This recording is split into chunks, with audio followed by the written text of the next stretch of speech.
Good morning, students. Welcome to the online teaching session. I hope all of you are doing well.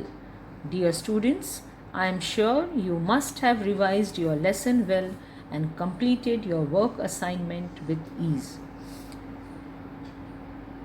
Moving further, let's study about the basic features of the Constitution. Study in detail. Topics to be covered are basic features of the Constitution, and we will learn in detail about all the basic features of the Constitution.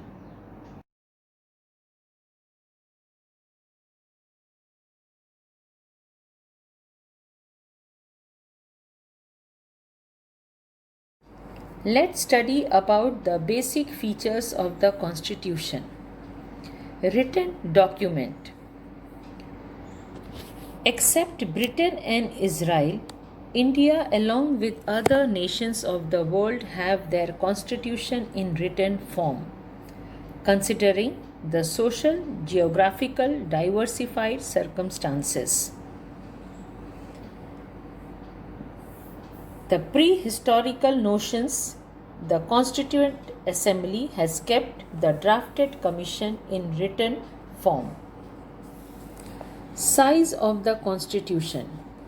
Indian Constitution is divided into 22 sections, 395 articles and 12 appendices. The Constitution comprises provisions for state administration and states' interrelations, fundamental rights, principles for political policies, judiciary, etc. Single citizenship. In America, dual citizenship is given, one for United States of America and the another for state citizenship. But in India, there is only single citizenship, irrespective of any region or state of the country.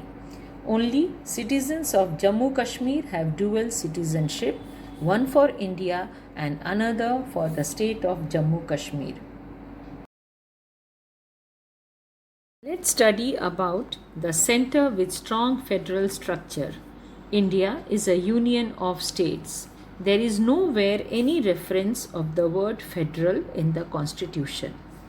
Union of states is the sentence used for India. By the use of word union, a permanent and irreversible relationship between union and its component state is indicated. Thus, India is a union of states, yet it has some elements of federal government. In Indian Federation, there are two sets of government, the union government and the state government. The Constitution has clearly marked areas of functioning for both the kind of governments for smooth governance.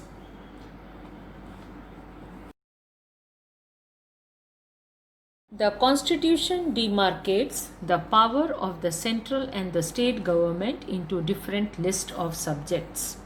Union list. It has 97 subjects. I repeat, it has 97 subjects. Subjects of national importance like defense, foreign affairs, atomic energy, banking, railway, communication, post and telegraph. State list. It has 66 subjects.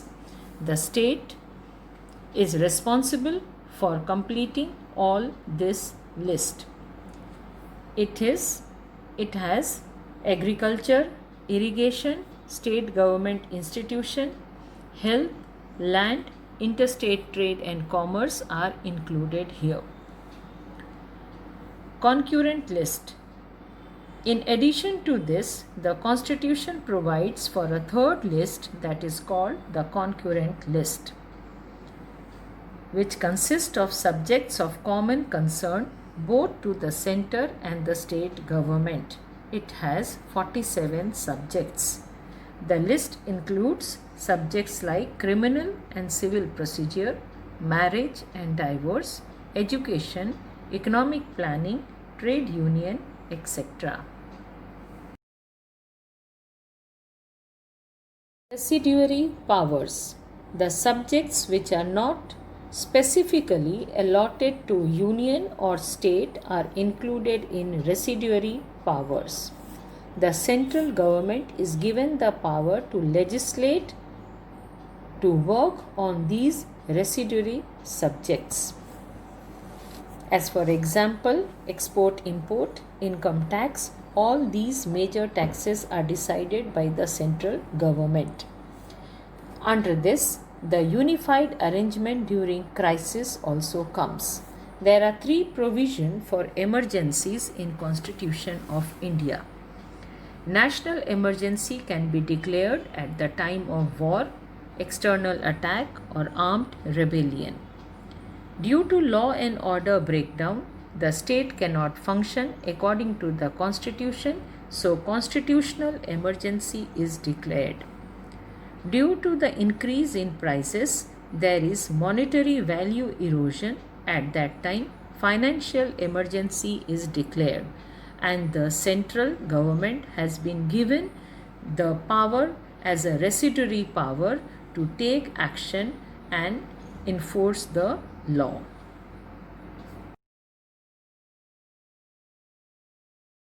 Parliamentary system. India has a parliamentary system of governance. In a parliamentary system, the parliament is a supreme authority representing people. The legislature at the union is the parliament. The parliament is bicameral. It means it has two houses, upper house and the lower house. Upper house is called Rajya Sabha, lower house is known as Lok Sabha.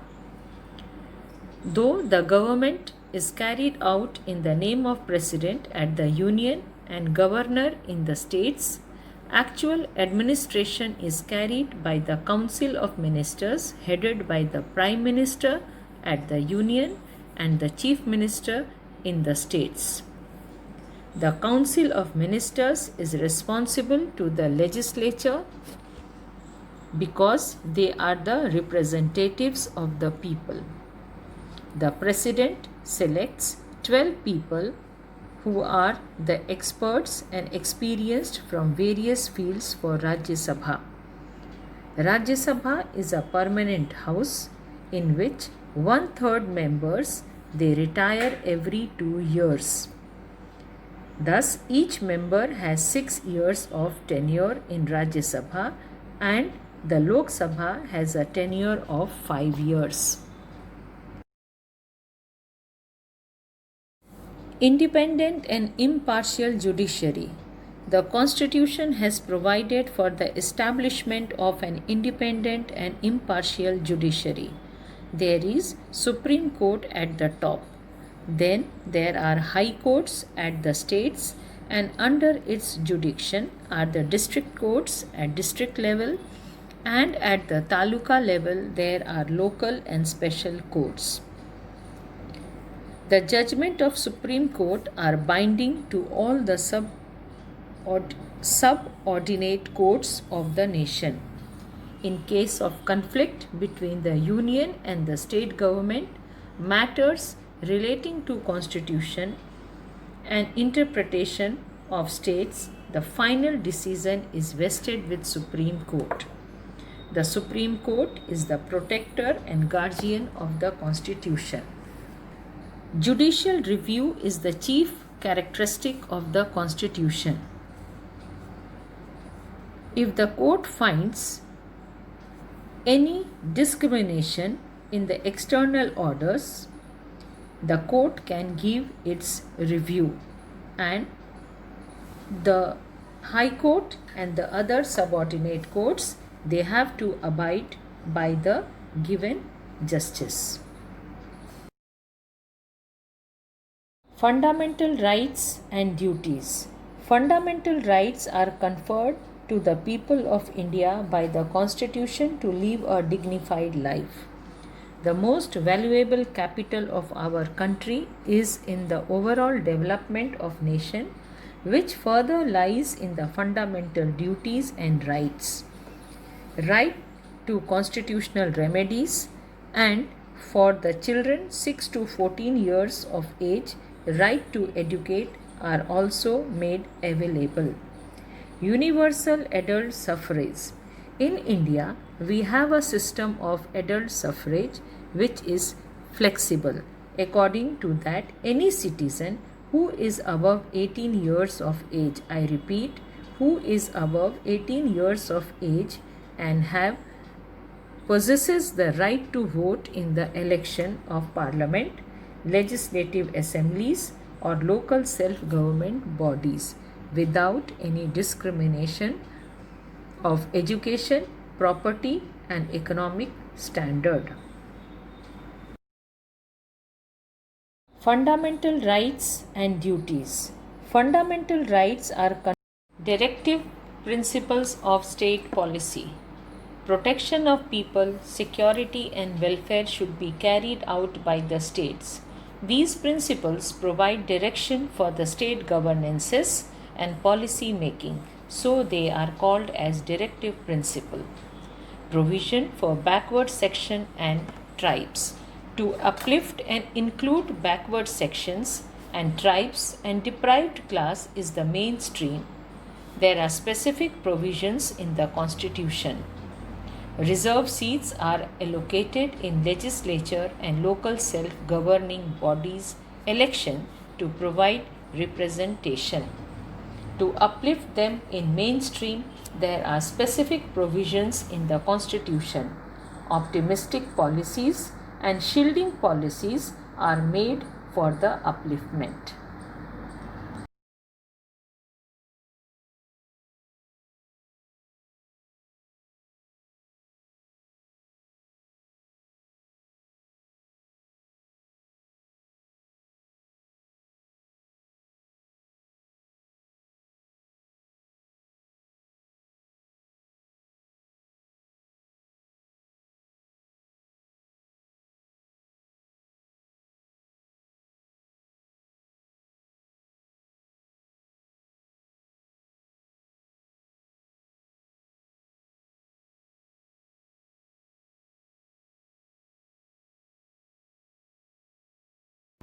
Let's study about the features of the Constitution. First, written document. The Constituent Assembly has kept the Constitution in written form.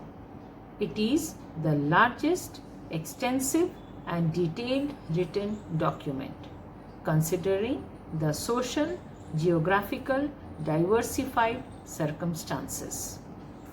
Size of the Constitution. It is divided into 22 sections, 395 articles, and 12 appendices.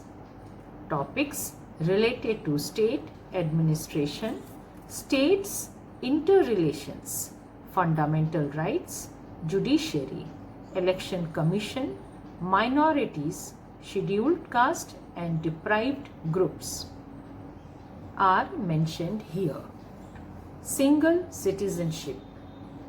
Provision of single citizenship irrespective of any region or state of the country has been mentioned in our Constitution. Only citizens of Jammu Kashmir have dual citizenship, one for India and another for Jammu and Kashmir.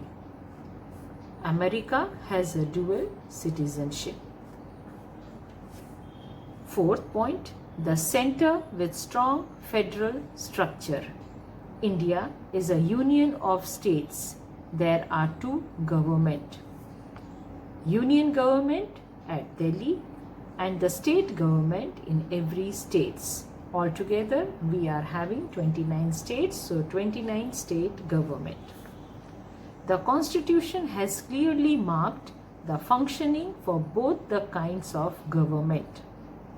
And how it is marked? First is the Union List. In Union List, 97 subjects, I repeat, in Union List, 97 subjects have been mentioned. What are those subjects or what are the works? So subjects of national importance like defense, foreign affairs, atomic energy, banking and railways are included here. Communication, post and telegraph etc. are also included in the union list. State list. There are 66 topics or subjects. To name some: law and order, state government institutions, agriculture and irrigation, health, land and interstate trade and commerce has been mentioned in the state list, and the state government are responsible for all these works. Concurrent list. The list of common concern, that means it is a concern for the union as well as the state government. So the concurrent list, subjects of common concern, the state and union government can pass law on these subjects.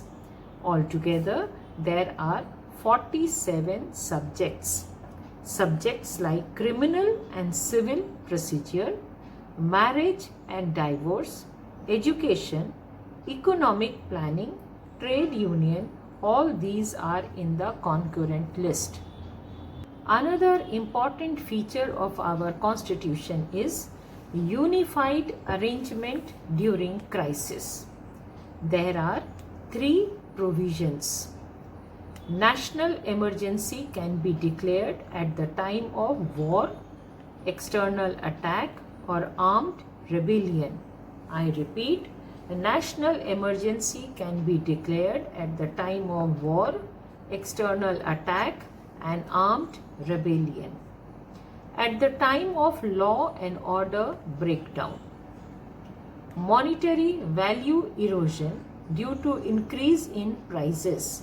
When the prices of the various stuff has eroded, that means it is too high. At that time there is monetary emergency, financial emergency. So it is a state of financial emergency. During all these 3 provisions, a unified arrangement, a unified talk between the center and the state government can be taken. Parliamentary system. India has a parliamentary system of governance. The legislature is called parliament. The members of the parliament, they are known as the legislature. Parliament is bicameral. That means it has 2 houses, upper house and the lower house. Upper house is known as the Rajya Sabha and lower house is known as the Lok Sabha. The Rajya Sabha is a permanent house, whereas the lower house, Lok Sabha, is not a permanent house. Government is carried out in the name of the President at the central and the name of Governor in the state. But actually, administration is carried in the name of Council of Ministers headed by the Prime Minister at the Union and Chief Minister in the state. Council of Ministers is responsible to the legislature. President selects 12 people in Rajya Sabha who are experts and experienced from various fields. Rajya Sabha cannot be dissolved completely, so it is a permanent house. 1/3 of the members retire every 2 years and the tenure of Rajya Sabha is 6 years. Independent and impartial judiciary. The highest court or the apex court is the Supreme Court, which is at Delhi, followed by the High Court, which is at the state level. Then the District Court, which is at the districts, and the local and the special courts at the taluka level. So The Supreme Court is the highest court and only one court, and that is in Delhi. The final decision is vested with Supreme Court. The Supreme Court is the protector and guardian of the Constitution. Amendment in Constitution. Constitution can be amended, can be changed as and when required. How it can be done? It can be done in three ways. Amendment can be done in three ways. Those are by simple majority of members present and voting in Parliament. Special majority, 2/3 of the members should be present and they should cast their vote. Third, 2/3 special majority and the 50% of attendance of the state legislature. I repeat, amendment can be done by the simple majority of the members present and the voting done by the members in the Parliament. Special majority, in that 2/3 of the members should be present and cast their vote for the change in the Constitution regarding any rules. Third, 2/3 of the special majority and the 50% of the attendance of the state legislature.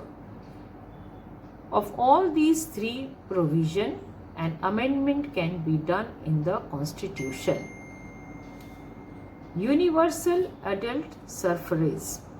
A citizen who is above 18 years and above possesses the right to vote in the election of Parliament, Legislative Assembly and local self-government bodies. A citizen who is above 18 years and above has the right to vote in the election of Parliament, Legislative Assembly and local self-government bodies. Let's study about another important feature, that is secularism. The citizens are free to follow and propagate any religion of his/her choice and faith. Judicial review. Judicial review administers the working of union and state within jurisdiction. Fundamental rights and duties. It is conferred to its citizens to live a dignified life and overall development of nation. So fundamental rights and duties have been allotted to the citizen of the country. Directive principles of state policy. Protection of people, security, welfare has to be carried out by the states. These principles provide directions for state governances and policy making.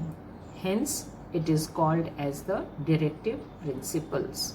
So, the Constitution of India provides directive principles of state policy to guide the state government for a smooth governance. Provision for backward section and tribes.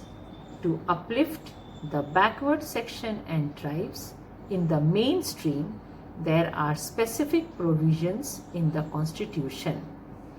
Optimistic policies and shielding policies are made for the upliftment of this section. Students, we have completed our today's session and learned about the Constitution of Democratic India. I hope you have understood the lesson well. And now you must have understood that why election is important and why the right to vote is important. For your better understanding, watch the slides carefully. Revise your lesson well and complete your home assignment. Take care. Goodbye. Thank you.